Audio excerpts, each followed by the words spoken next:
Hello दोस्तों, very good evening. स्वागत है सबका इन्फोबेट चैनल में। मैं हूं आपका दोस्त, आपका बेयर। 22 जनवरी है और लगभग 8 बजने वाले हैं। दोस्तों, आज हम लोग बात करने वाले हैं यस बैंक के बारे में। जी हाँ, यस बैंक के बारे में। यस बैंक काफी दिनों से काफी वेटिंग वाला इशू बन चुका है। काफी सारी वीडियोस ऑलरेडी बन चुके हैं इसके ऊपर। क्वार्टर 3 के नतीजों के एक्सपेक्टेशंस, रिजल्ट्स, काफी सारे बातें ऑलरेडी हो चुकी है। तो क्या हुआ उसके बारे में बात नहीं करने वाले हैं आज। तो पहली बात हमने देखा, मार्केट 50,000 टच करने के बाद रेगुलरली फॉल हो रहा है, बहुत ही बड़े नंबर से गिर रहा है। हम ऑलरेडी 49,000 के नीचे आ चुके हैं। बहुत ही बड़ी प्रॉफिट बुकिंग यहां पर देखने को मिल रही है।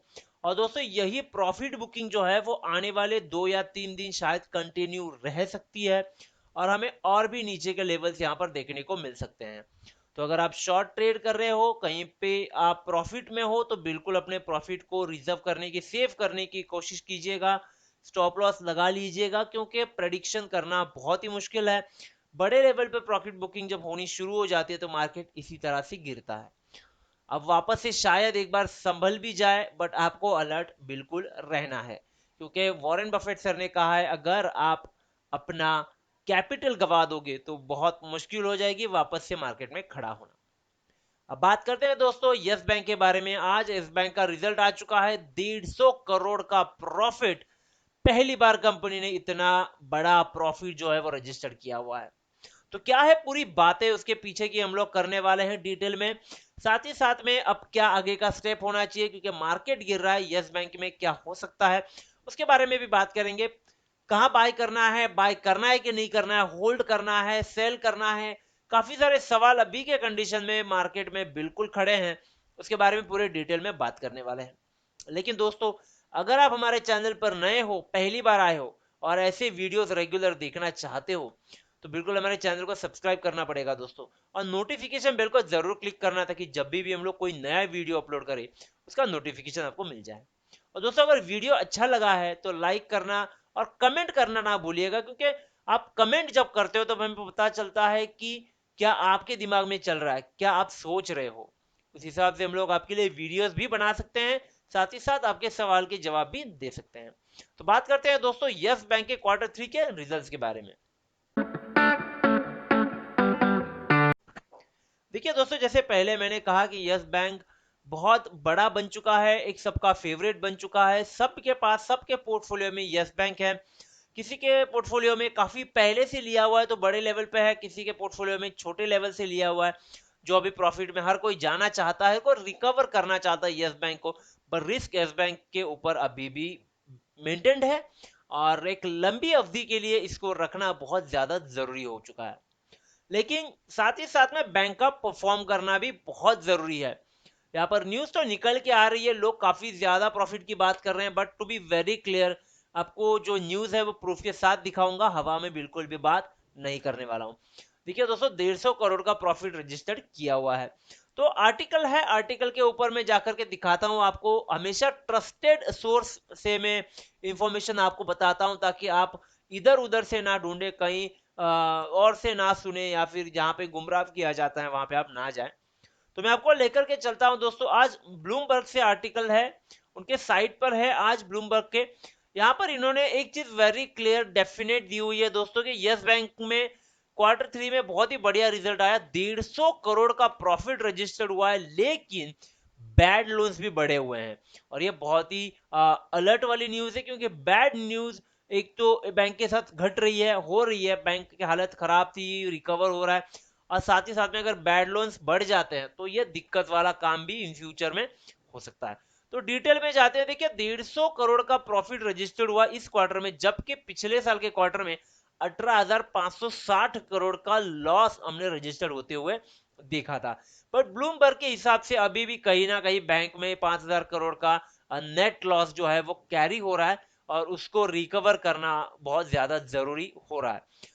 अब अगर हम लोग नेट इनकम की बात करें दोस्तों, तो अर्लियर में ये हुआ करता था 2,560 करोड़ का, और अगर पिछले साल के कंपेयर करें तो ये 1,900 करोड़ का हुआ करता था।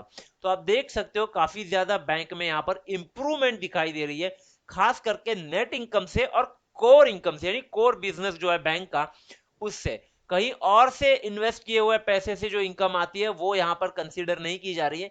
यहाँ पर सिर्फ कोर इनकम की बात की जा रही है, यानी बैंक के इंटरेस्ट का, लोन पे इंटरेस्ट का और काफी सारी और जो फैसिलिटीज बैंक आपको देता है और उससे जो पैसे कमाता है वो कोर इनकम कहलाता है।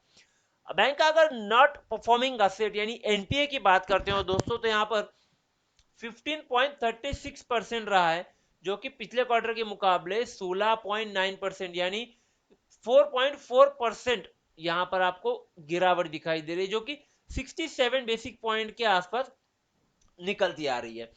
अब एक अच्छी गिरावट के बाद एनपीए कम हो रहा है तो बैंक के परफॉर्मिंग एसेट्स बढ़ रहे हैं, यानी आने वाले समय में बैंक में अच्छा सुधार, अच्छा इनकम जो है वो हमें देखने को मिल सकता है।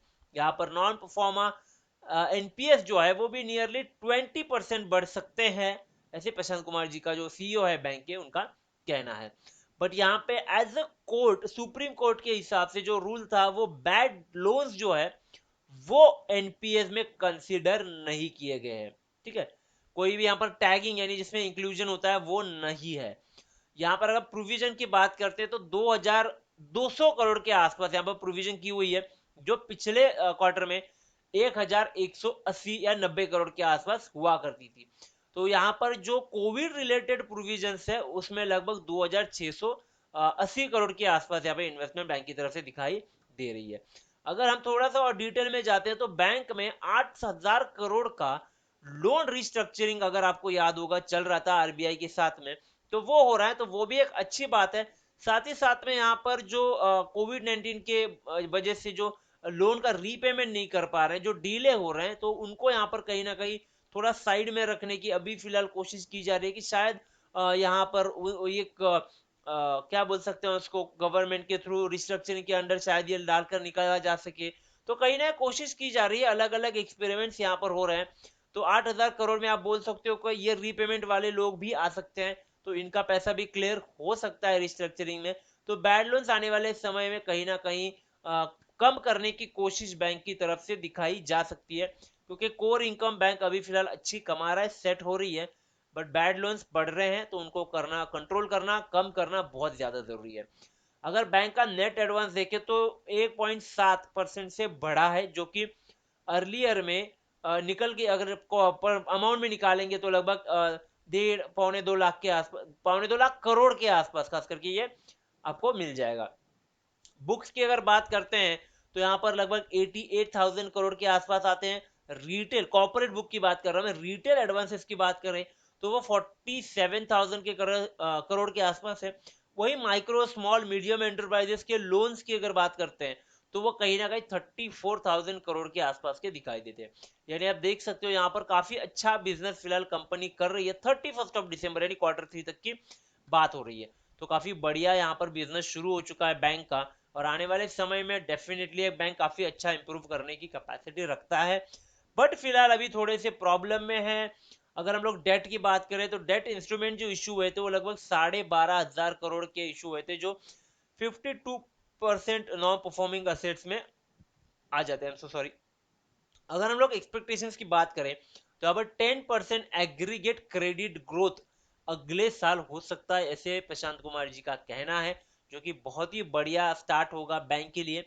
और अगर डिपॉजिट की बात करें तो यहाँ पर 1,46,000 करोड़ का ग्रोथ यानी 7.7% का ग्रोथ हमें डिपॉजिट्स में दिखाई देता है, जिसमें 21,000 करोड़ जो है वो कैश यानी सेविंग अकाउंट्स के डिपॉजिट्स है, 16,000 करोड़ लगभग करंट अकाउंट के डिपॉजिट है, और रिटेल टर्म के डिपॉजिट की बात करें तो वो लगभग 46,000 करोड़ के आसपास निकल कर आते हैं एज ए टोटल डिपॉजिट। तो बहुत ही बढ़िया नंबर्स मुझे दिखाई दे रहे हैं। साथ ही साथ में अगर आप बैंक के बोर्ड की बात करें तो यहाँ पे 10,000 करोड़ की बात भी हो रही है कहीं ना कहीं। डिपॉजिटरी रिसीप्ट, कन्वर्टेबल डिबेंचर्स, ये सबको मिला के हमने पैसे जमा करने की बात भी हुई थी। और यहाँ पर लगभग 15,000 करोड़ की एफपीओ ऑफर भी हमने देखी, पब्लिक से पैसे जमा कर लिए गए और काफी अच्छा यहाँ पर बात आगे बढ़ती हुई दिखाई दे रही थी। अब अगर हम लोग नंबर्स की बात करें तो आज एनएसई देखेंगे तो 22.5 करोड़ शेयर्स के आसपास ट्रेडिंग हुई है, और लगभग 9 लाख करोड़ की डिलीवरी भी उठाई गई है, जो कि 40% पर दिखाई देती है। अब ऐसे सिचुएशन में जब मार्केट गिर रही है तो लोग 40-50% के डिलीवरी उठा रहे हैं। क्यों उठा रहे हैं, ये बहुत ही बढ़िया बात है। तो उससे भी थोड़ा क्लियर कर देता हूं दोस्तों। आप अगर यहाँ पर देखोगे तो मैंने एक ट्रायंगल ड्रॉ किया हुआ है 3 अलग अलग कलर से, तो मैं आपको बताऊंगा वो क्या है। देखिए दोस्तों, ये सपोर्ट ट्रेंड है, जो लाइन जो हमें सिग्नल दे रहा है कि लाइन जो है अभी शेयर जो है फिलहाल फिलहाल एटलीस्ट वो अप ट्रेंड में है, अभी तक वो ट्रेंड चेंज नहीं हुआ है। अगर हम लोग रेड लाइन को देखें तो एक पता चलता है कि ये हाई बना चुका था 2085 का, और उसके बाद में रेगुलरली यहाँ पर गिरावट दिख रही है और कहीं ना कहीं थोड़ा स्टेबल होते हुए भी दिख रहा है। लेकिन अगर हम लोग ब्लू लाइन की तरफ देखें तो वो ग्रीन लाइन को सपोर्ट कर रहा है और वही हमें यहाँ पर ट्रेंड भी दिखाई देता है, यानी अप ट्रेंड अभी भी मेंटेन है। तो अभी क्या हो सकता है, यहाँ पर दो चीजें आप देख सकते हो। ये जो पतली सी रेड लाइन आपको दिखाई दे रही है, ये 20 यानी 20 दिन का ईएमए है और ऊपर से आ रही है 200 दिन का ईएमए। जब ये लाइन एक दूसरे को इंटरसेक्ट करती है तो यहाँ पर हमें पॉसिबली एक अच्छा ट्रिगर दिखाई देता है। माना जाता है कि जब भी यहाँ पर गोल्डन रेशियो होता है तो लोग खरीदने के बारे में सोचते हैं। तो अगर ये खरीदा हो, यहाँ पर खरीदारी होती है जो कि हमें होती हुई दिख रही है, क्योंकि यहाँ पर अगर आप देखिएगा तो अगर ये लास्ट लाइन हमारे येलो ग्रीन लाइन को टच करती है तो यहाँ पर बाइंग के चांसेस पॉसिबली आ सकते हैं, और अगर यहाँ से गिरावट होती है तो ये गिरावट कंटिन्यू रह सकती है कुछ देर के लिए। और अगर हम लोग देखते हैं यहाँ पर प्राइस की तरफ, प्राइस हमें काफी सस्ती होती हुई दिख रही है, ओवरसोल्ड की तरफ बढ़ती हुई प्राइस दिख रही है। वही एमएससीडी भी हमें वही सिग्नल बता रहा है। तो कुछ दिन, शायद एक और दिन यहाँ पर हमें मंडे को या ट्यूसडे को यहाँ पर एक दो सेलिंग और दिखाई दे, और उसके बाद में हमें शायद यहाँ पर बाइंग के सिग्नल्स मिलना शुरू हो जाएगा। और इसी के चलते यहाँ पर जो है ये आपको 40% का बाइंग दिखाई दे रहा है। तो ये था दोस्तों मेरा point of view yes bank के बारे में और आने वाले उसके शेयर्स के डिटेल्स के बारे में। अगर वीडियो अच्छा लगा है तो लाइक करना बिल्कुल ना भूलिएगा, दोस्तों के साथ शेयर जरूर कीजिएगा। और अगर टेलीग्राम चैनल से जुड़ना है दोस्तों तो लिंक मैंने डिस्क्रिप्शन में देकर के रखी हुई है, आपको बिल्कुल भी जुड़ना है, भूलना नहीं है। और साथ ही साथ में वीडियो को लाइक शेयर और सब्सक्राइब करना है। मिलते हैं दोस्तों अगले वीडियो में, तब तक के लिए थैंक यू वेरी मच।